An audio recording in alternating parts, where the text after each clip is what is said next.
So may we request Mr. Ashok Kumar Sharma to please join us in the center with Mr. Narendra. Dr. Narendra, if we can have both of you in one frame for his felicitation first. Okay, perfect. So allow me an opportunity to quickly call upon our panelists. Because of the paucity of time, we're directly going to go ahead with the designations just so that our panel gets more time to talk. So for that, it is indeed an honor to first of all call upon our moderator Swati Agrawal, CEO and President Advisory Care Analytics and Advisory Limited. We also have Jitesh Shetty, founder and MD of Equitable. Anjali Tarapure, Executive VP and Head ESG HDFC Bank. And Lata Shankanarayan, founder and ecopreneur, Develop Matrix X Consulting LLP. So with that, over to you, Swati, to take it forward with your curation. And we look forward to your session. Yeah, very good afternoon, everyone. And thank you, InCube. And welcome all the panelists. And we have Dr. Radha and Jitesh virtually with us. We've had some very interesting thoughts shared by both Dr. Radha as well as Mr. Sharma. And Mr. Sharma actually took us through the whole gamut, and while Dr. Radha took us through her key areas where she thinks how India could be, or India would be the Viksit Bharat. Completely agree. I think ESG as a word, while we may coin a very important word or we may call it, but ultimately it's all part of a culture. I mean, nothing can be more sustainable than what we incur as part of a culture, and we've all been through when we were growing, and that's what we are teaching our younger ones also. Nevertheless, I think with all its positives, the various plans, the various schemes the government is doing, and with the changing world order, I think India has a very big role to play and can really be the global leader out there and show the path. And also be a role model to the various countries of the global south as well as the other areas, other developing countries. And therefore, let's just get into the panel. We already are into this very interesting topic. So I'll probably start with, we all know Anjali here. Anjali is Executive Vice President and the Head ESG with HDFC Bank. And Anjali, we would just want to start with the theme of, Mr. Sharma spoke about inclusivity and equitable. So maybe from that perspective, how do you see the role of banks and financial institutions in the whole gamut of inclusivity and equitable growth for India? Good afternoon, everybody, and thank you. We've heard a lot of versions of Viksit Bharat. Evidently, it means different things to different people, but the overarching concept is really about looking at India being prosperous, inclusive, and sustainable. When you look at where did Viksit Bharat really originate from? If you look at India's recent GDP growth vis-a-vis its peers across globally, I think what we found is that our GDP growth gave us a sense of confidence, and that raised our aspirations. Now, again, Professor Sharma, Mr. Sharma also alluded to the same thing. Let's look at what the math really means. If we are really wanting to aspire to be a $30 trillion economy by 2047, what we need, just purely mathematically, is a near 10% GDP growth rate, and that would also take our per capita GDP, our per capita income, from about $2,500 currently to about $18,000. So the aspirations are certainly bold, they're ambitious, but the pathway is also very critical for the financial sector, because what we know is that the financial sector will need to grow 20 times if the GDP needs to grow 10 times. Why? And again, when we look at Viksit Bharat and when we look at the financial sector, we often move from extreme exuberance to extreme pessimism, and we have to find a midway path which is incremental momentum, incremental reform, and keep the reform momentum going. But just one of the few things that I do want to highlight, because Dr. Swati, you asked about specifically about the financial sector. In India, our pathway to growth is immense, simply because the financial sector penetration is still very, very low in India. Bank to GDP, the bank credit to GDP ratio in India stands at 54%. The world average is at 148. Take the Indian consumer credit to GDP, it's about 40%.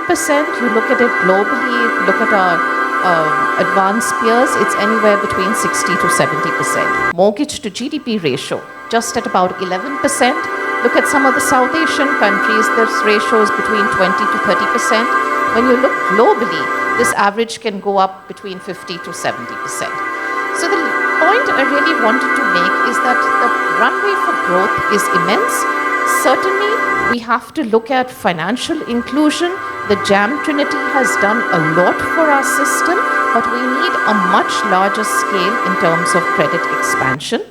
No doubt, we have to look at the hard and soft infrastructure, deepening our agricultural reforms, looking at funding the MSME segment, creation of many, many new jobs, both across manufacturing as well as the services sector. And finally, we do need to find a lot more resources for energy security, because energy is the most critical thing. It powers everything else we do in the economy. Thank you. Very interesting. So I think banking stocks should be looked at very more seriously, especially at the bankers and the kind of numbers that Anju is thrown on us. I'll come to the renewable energy, sustainable energy in a while, but let me move on. Let me take the virtual guest, Jitesh, over to you. Jitesh, for everybody's benefit, is the founder and MD for Equitable. It's a new age tech platform. And Jitesh, why don't you take us through how technology can really play a role in the digital divide, especially in the underserved and the rural areas? What would be your views on that? Thank you, Swati. Good afternoon, everyone.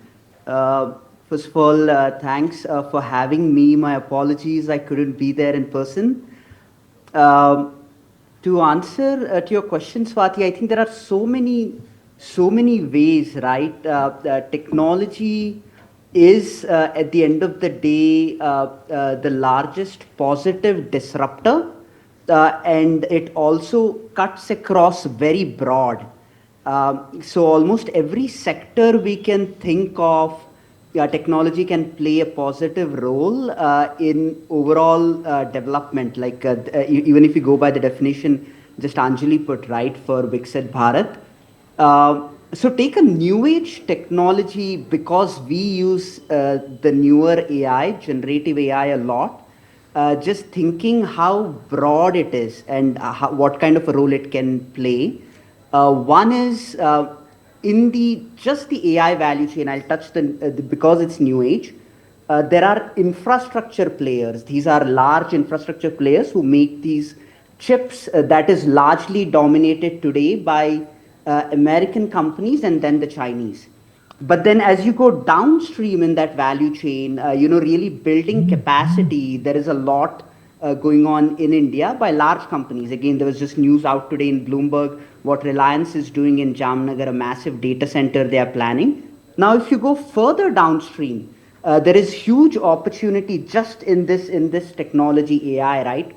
One is, creating AI models which are very localized for the Indian language and the Indian culture and nuances. Now, this again, in this value chain, again, following the stream of value, right? That again has a broad applicability into many different applications. One, because this is a banking and a financial services conference, just around credit, right? How you can really measure someone's credit worthiness using data, using their kind of future potential. there is a massive opportunity there, right? Both just AI, but also other technologies, both credit worthiness and distribution. That's one. Second is, how do you really solve for education where there is a massive gap between supply and demand? There's a huge population to really teach, but there is a gap in teachers, right? And how do you really build that capacity by using this newer technology as what's called co-pilot, a very established model? How do you really make sure that you can teach that train the trainer much more faster, right? You can do that. Then third is healthcare, right? Healthcare across the board. India is the pharmacy for the world. So there, what can be done in new kind of drug discovery, for example, using AI? But then on the provider side, right? On the hospital side, what can be done? Huge opportunity there. The last one, which I think India will see a lot of disruption, is in the IT sector. Essentially, all automation we have seen so far that has been around infrastructure. This automation is unique because this automates logic, so it can directly replace humans. So how do large companies like Infosys, TCS, they prepare for it, right? Because that's a massive source of export revenue today. And I truly believe that it's an opportunity less than a risk, right? How do we kind of make IT professionals more productive, increase margins, take a more leadership role in this. So huge opportunity across digital. We are obsessed with this newer AI, Swati, as you know, with what we are doing Incredible. So I spoke about that, right? But across the board, other technologies, cloud, how can we use cloud for better distribution, better optimization, mobile, all of that is proven. India is a leader there, but this is something that's really kind of shown up on our face too fast and furious, right? So I picked that. Very interesting. I mean, I think digital is such a topic that you can go on and on and on. And, obviously, undoubtedly, the kind of technology and the kind of innovations that are happening in this area are taking the world in a storm. So I'll come to you, Lata. And Lata is, for everybody's benefit again, she's the founder with Development Matrix Consulting, which I believe is a ESG consulting firm. Right? Lata, Dr. Radha spoke about youth and the kind of role that youth could play. And since we are talking on the topic of inclusivity and equitable opportunities, you have any thoughts to share on how the youth could be more engaged, or the youth should be more, taken along on, towards this journey for India to become a Viksit Bharat? Thanks, Swati. So, firstly, I may sound quite politically incorrect when I'm talking about it. Firstly, the word Viksit or developed, the word development itself is a dichotomy if we talk about inclusivity and sustainability. How do you mix and how do you balance, all three together? That's going to be the big question. It's a big question mark. How do you balance it? Not just in reference to India, but I'm saying everywhere in the world, if you see, these three are quite difficult to balance. Fortunately, as Mr. Ashok Kumar already said, India has had a long history of, including environment and including, to some extent, social issues within the culture. However, if you look at the past few, maybe 20, 30 years, you'll find that we've been quite often looking towards the West and other developed countries. Today, what we see is things can, quite rapidly shake you off. So inclusivity and DEI and ESG, sustainability, suddenly, as Probir Roy in the earlier said, has become quite no and negative words, right? In a matter of just about a couple of months. Because one of the, not just one of the biggest leader of the biggest nation, the most powerful nation, has just in a matter of a day, come back and removed all so-called inclusivity policy, DEI policy, and and to the fact that one of the second biggest emitter in the world today has drawn back from Paris Climate Agreement.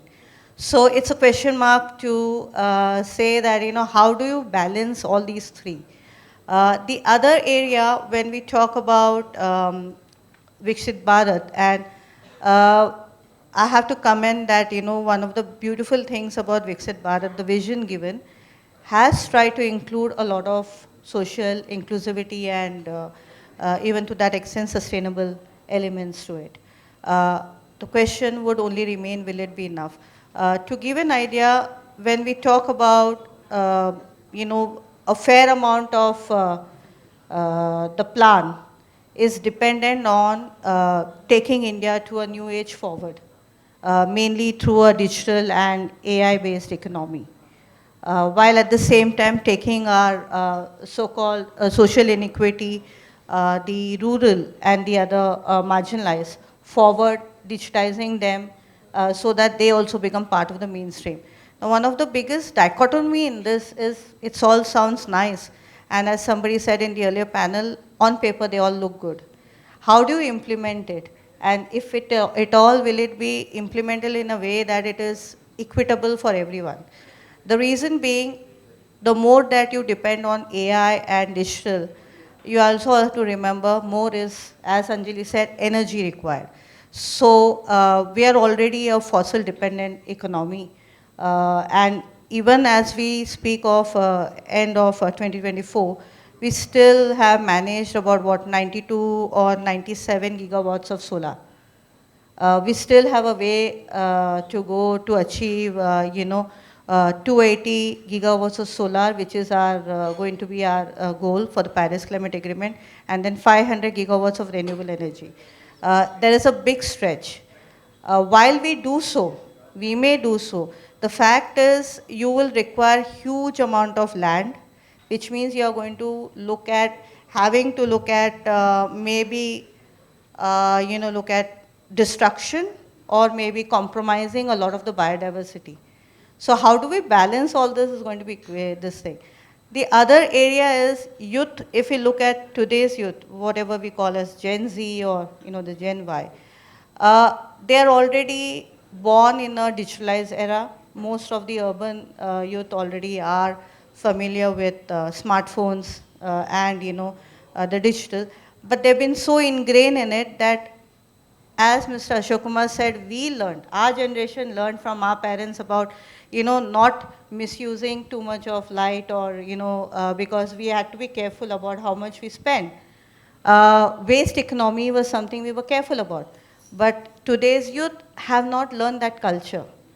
Are they going to, so how do we learn? So one of the bigger things is maybe by 2047 there will be about 20% of youth in the country, but we'll have equal number of elderly, 20%. So can we have a culture which is a learning culture? That's the need, because most of the HR heads that I talk to of many companies, they talk about how learning culture is important for today's generation and the next coming ones. So if we can imbibe in them a learning culture of both inclusivity and environment, I think that's something very much needed. Right. Well, that's very interesting, Lata. And therefore, in that same, that same question, I'll move on to Dr. Radha. So Dr. Radha, you're from the academia, and we've all heard. So maybe you could just very briefly tell us about your thought on the role of how education and research could, kind of help in driving this whole agenda of economic growth, sustainability, inclusivity, as well as equitable growth. Yeah. Thanks for this great question. Since academia prepares human capital for industry, and they need to be relevant to industry, it would be very important for the academia to involve industry in their curriculum development. I have been into academics for the past 4 decades in India and abroad, and I have seen that this kind of linkage and this kind of collaboration is extremely important for two reasons. One, it will make them more employable, more relevant, and industry can make use of them. Secondly, since industry uses uh, graduates from different kinds of institutions, could be technical, financial, or whatever, they need to provide them learning opportunities.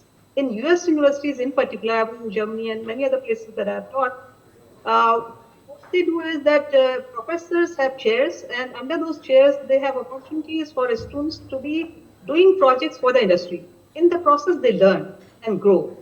So that when they are absorbed in the industry or when they're looking for opportunities, industry doesn't have to make separate arrangements for training and development, which is not the case in our country. In our country, even though I'm doing research and industry academia linkages, of course, my institute is very much collaborative and having industry mentors. We are unique and we have been awarded 4 times for this, but that is not the point. The point is that it's not one institute, one organization. Across industry, across sectors, this practice has to be there. The third one, we look to the West for research and innovation. We have seen Covaxin, which was developed in India during COVID, how much revenue it has generated and how much it has helped in the GDP growth. Can't we have more support, for research and innovation and R&D in our country? We have talent, but our talent is used by other countries. And our people of Indian origin are heading IT companies in other countries, great companies. Why can't we leverage our own talent in our own country? Because if we do that, they will have the opportunities, they will have the infrastructure, they will have the support, they have the talent, they have the aspiration. But the fact is that we don't get funding from industry at all. I mean, I would say very marginal, if at all. And if at all it comes in the form of what is air pollution and what is the vehicle pollution, this kind of a thing, which is very action-oriented kind of research and not the genuine research.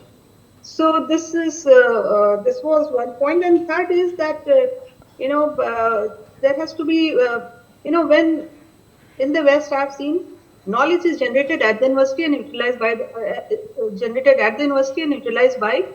the industry. Great Ivy League universities, whether it's Harvard, whether it's Stanford, or all these things, knowledge is generated there. In our country, knowledge is generated for acquiring degrees, but not for its utilization by the society or by the industry. And whenever it comes to, this is a very peculiar situation. I'm sorry to say, but this is what it is. That our researchers are dogmatic. Maybe they are piled up in the universities, but how much applicability they have? How many of theses have been converted into, products and which are being manufactured and so on? You'll find that there is very little linkage between them. This is my brief answer to your question. No, great, Dr. Radha, and I think you've laid it all on the table, and I don't think there are any easy answers to all of this, but I guess we all have to work together, the industry, the academia. Ultimately, we have to enrich our youth and we have to enrich the skilling program. So it'll not be fair if I don't ask Mr. Sharma. I mean, he represents State Bank, and sir, coming to you, I mean, obviously, India's biggest, India is a developing nation, right? And to go towards Viksit, we have a whole lot of investment to be done in the infrastructure. Now, the moment you talk about infrastructure, you think about steel, cement, coal, power. And on the other side, we talk about sustainability. So how do you, I mean, what do you see are the challenges, and how do you see as lending institutions that you're balancing both the growth needs of the country and the sustainable goals of the country? And I think, Anjali, I'll ask you to add on to that later. I'll give you two perspectives. So we keep hearing this number, you need 10 trillion, those kind of numbers. So we spoke to MDB. So how much would you give? 300 million, 400 million? They don't want to cross 1 billion. So is that enough? So the answer lies in, ultimately we have to generate our own money. You can have a couple of billions probably, but not beyond that. Now, how do we generate? So that's what I was trying to elaborate. My sense is that the many things which are happening in India. I'll give some examples. Two companies, I don't want to name them. One is a drone company, one is a EV company. Both the companies have got the middle rung foreign professionals working here in India. That means now things which were not happening earlier in India are happening in India, and they are cutting edge technologies. That means we are now moving up to value chain, generating more money. My sense is a lot of such activities which earlier were not seen. In last 5 to 10 years, if you see the kind of uh, new age industries we have started. So the generation of the capital in the country has really gone up tremendously. There's no easy answers whether we would have enough money, but ultimately, if we align our policies as desired by the investors, then equity will flow. If the equity flows, the debt capital would flow anywhere. So there's no dearth of debt capital.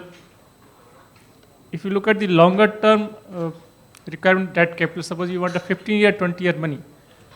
This 15-year, 20-year money cannot come from overseas. It doesn't work that way. You can have 3 or 4-year money, that is fine, because if you add the hedging cost, they are no longer viable. We have experimented with many models. So ultimately, the money has to be generated in India. For the equity capital, yes, if you look at the renewable energy, large amount of money flowing from overseas. If you look at any other sectors wherein, even the road, for example, large amount of money flowing from overseas. So the policies are right, the flow of money has been happening. It doesn't require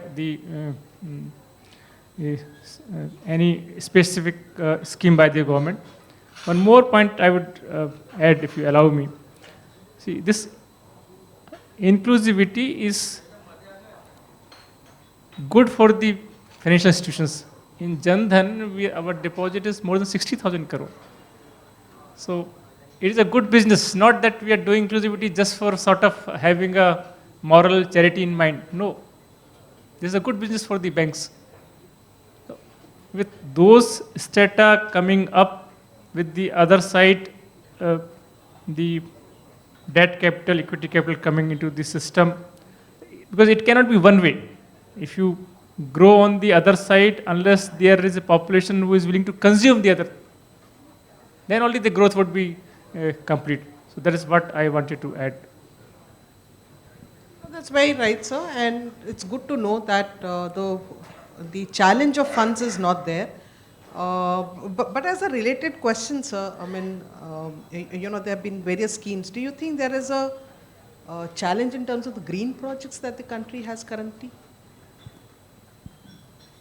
See, because besides renewable energy, we really haven't seen much of investments in other areas, or either it could be lack of various issues which probably your thoughts on. Are we less green than Europe, US, China?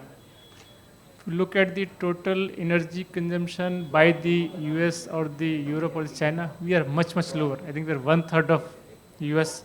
I'm talking absolute number. Per capita, to bati dur hai. Absolute number. We are not less green. Are we less competitive? Solar model in your country, it is getting sold at 20 cents, US 36, 37 cents. The power, the bills that come to all our homes, much cheaper. You ask any US friend, what is the bill? Many of the companies are coming to India for green hydrogen production because they all agree that the cost of green hydrogen production would be much, much lower in India, except the Middle East where the power is almost free. So we are seeing that challenges would remain. I'm not saying challenges would not be there. So we being a large country where our requirements are immense, this even 500 gigawatt of target is not going to stop there. But are we going the right direction? I am confident we are going the right direction. And challenges as they come, we'll overcome. So nothing comes to my mind very specific that this particular challenge cannot be overcome. Again, very encouraging. So very quickly, we'll conclude the next one because I think we're already running late. So Anjali, could we just very quickly understand, again, you represent a bank, the sustainable commitments of the country with the growth aspirations, as well as any, or maybe you could just talk about maybe any kind of innovative financial models or fundings, raising or deployment that would support the sustainable growth? So if I just weave together all the thoughts that have been put across with the panel so far, to my mind, I think there are three lenses that we need to look at when we are looking at the ESG space. The first one, especially on the environment, is what is the science telling us? I think it's undisputable. The science is telling us that 2024 was the warmest year. We've had the last 10 years, again, on record compared to pre-industrial levels, have been the warmest. We also know that natural disasters in 2024 cost insurance companies $340 billion. It's a 30% increase over the previous year, that's 2023. And just 44% of that was insured. So what we do know is there's a huge protection gap that there is. That's as far as the actual factual situation is concerned. The next lens we need to look at is the economic lens. And that's again, where Mr. Sharma mentioned the amount. Are the resources available? The key question is availability, accessibility, and affordability. Once those three factors are there, you will get a lot more being imbibed. But to your specific question, whether there are any issues, I think we've all had to learn to accept the fact that the greenium, which is a discount compared to what we had all thought we would do if we were able to on-lend for green, does not really exist, and this is probably something that we just have to learn to live with. The last part is, what is the politics telling us?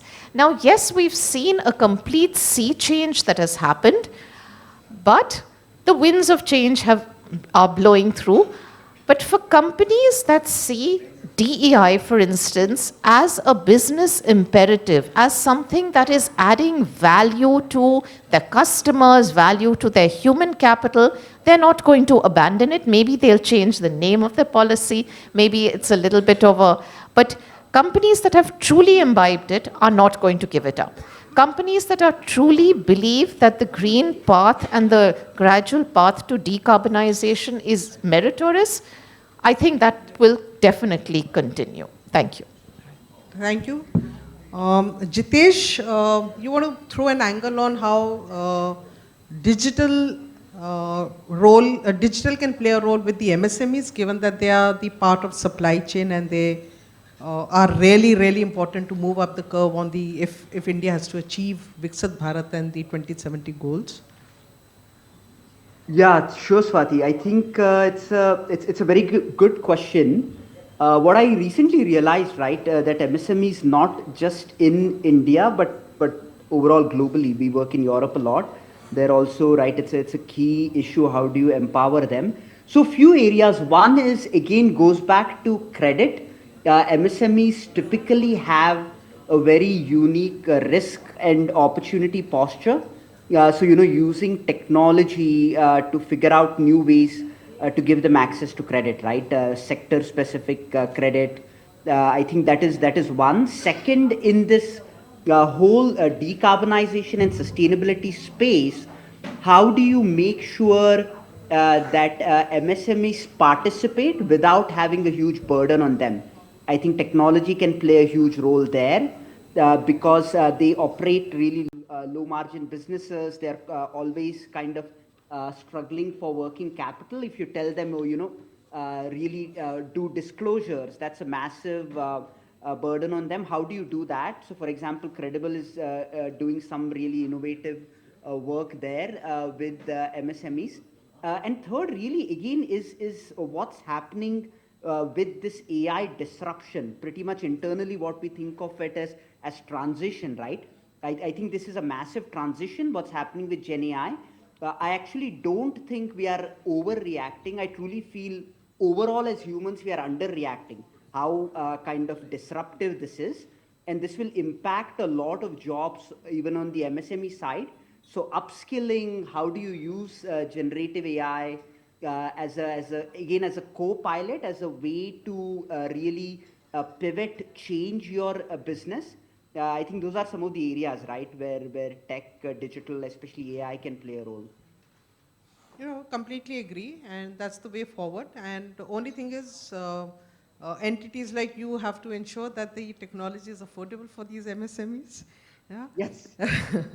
So, coming to you, Lata, very quickly again. I mean, you've been a consultant, and what's been your experience on how corporates are incorporating ESG or climate risks in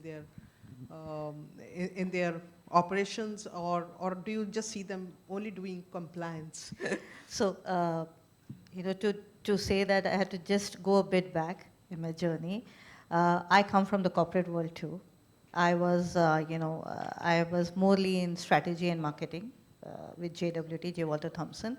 But for some whim, I got fancy of thinking about looking at green and social, and I started or co-founded my company way back in 2009 at a point where, if I talk about the big four, there was no big four. There was only big two, KPMG and EY, who were talking about sustainability.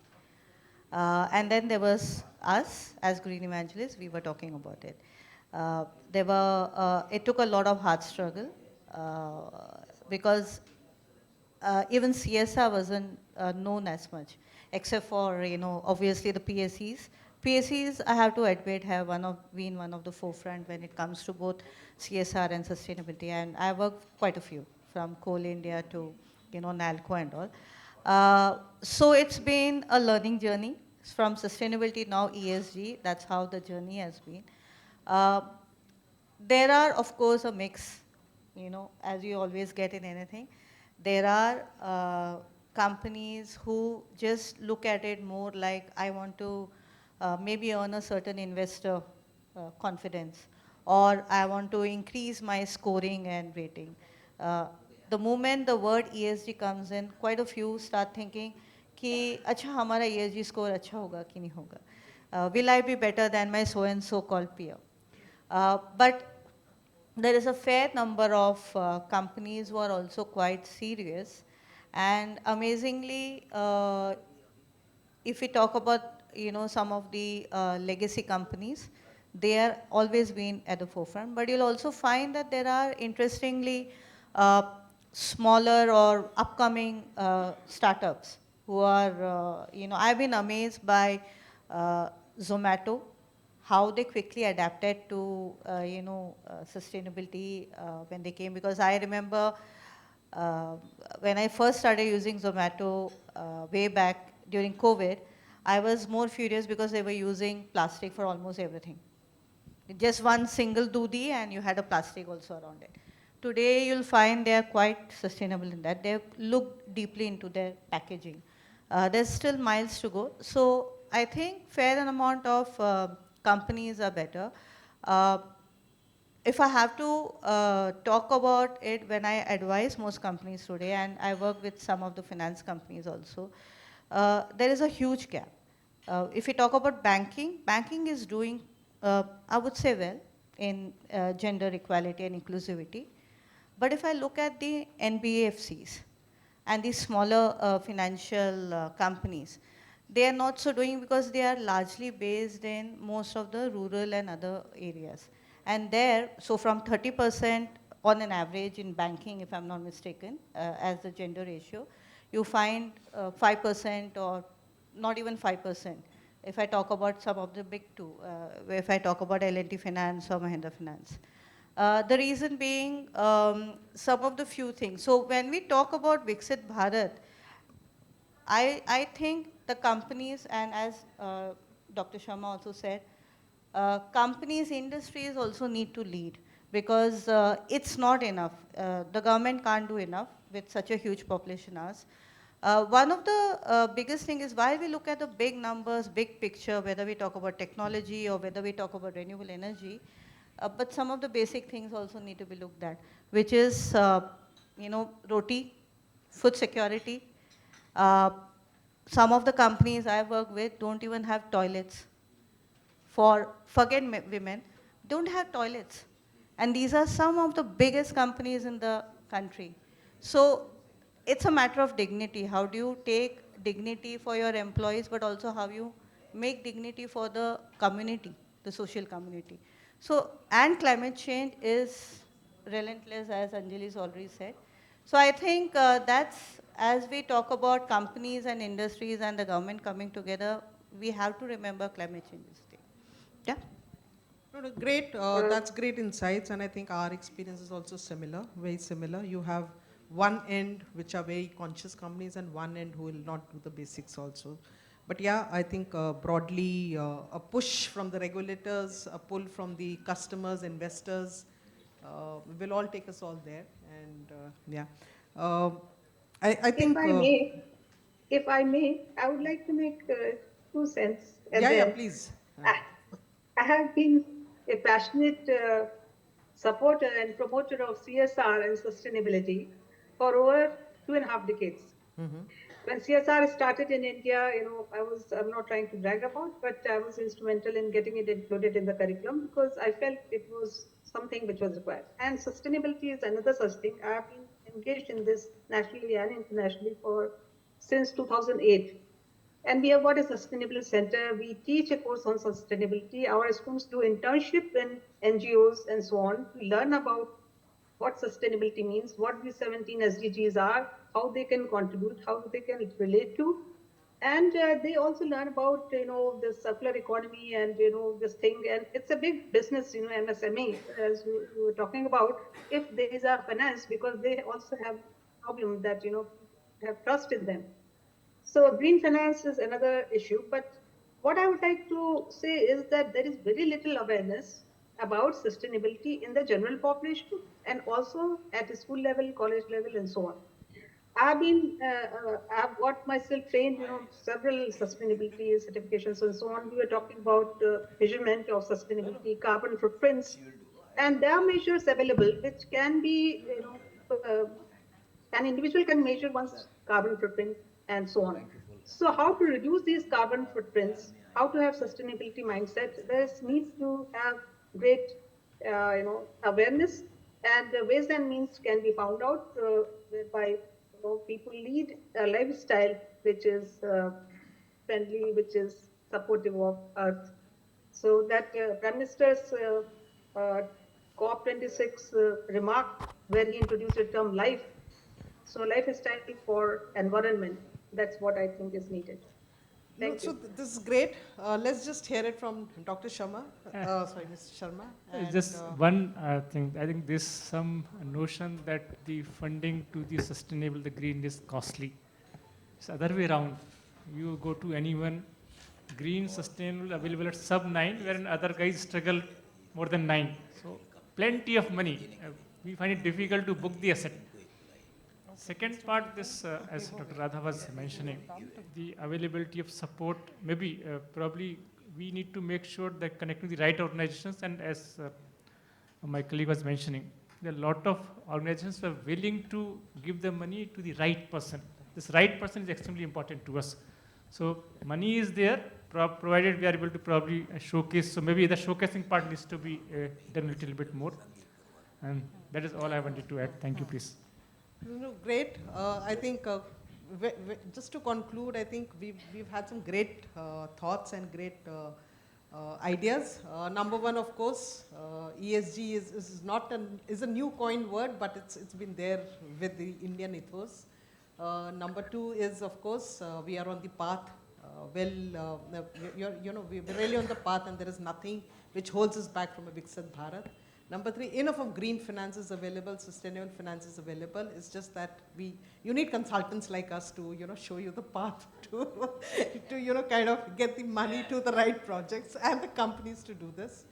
But that was on a lighter note. Number four is, of course, the academia plays a very strong role, and we need to empower our youth. And I think consciously the industry needs to play a much larger and a much bigger role. So I think that's been a very good panel discussion encompassing various thoughts. And yeah, thank you everyone for being a patient Thank you. audience.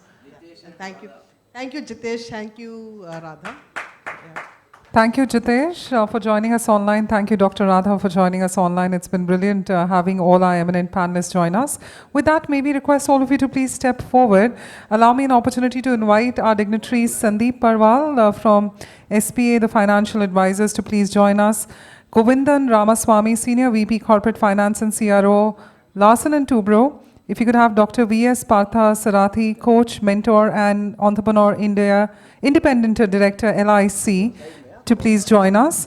Also, if we could have Dr. Harish K. Ahuja, Head NSE, Head Sustainability, Carbon and Power Markets, to please join us and help us with the felicitation of all our dignitaries.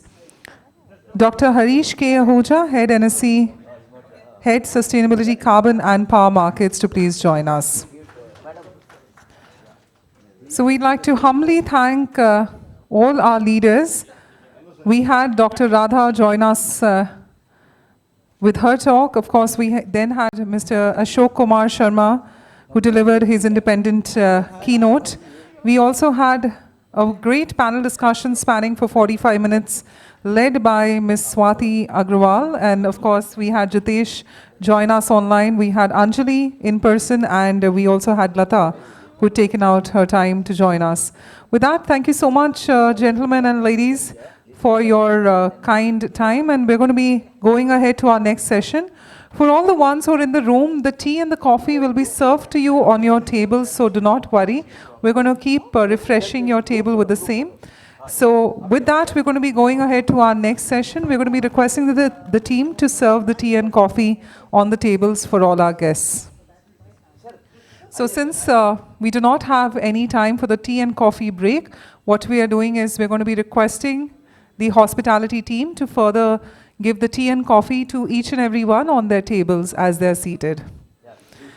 With that, let's give them a bigger round of applause, ladies and gentlemen. What a fantastic conversation this has been, and thank you so much.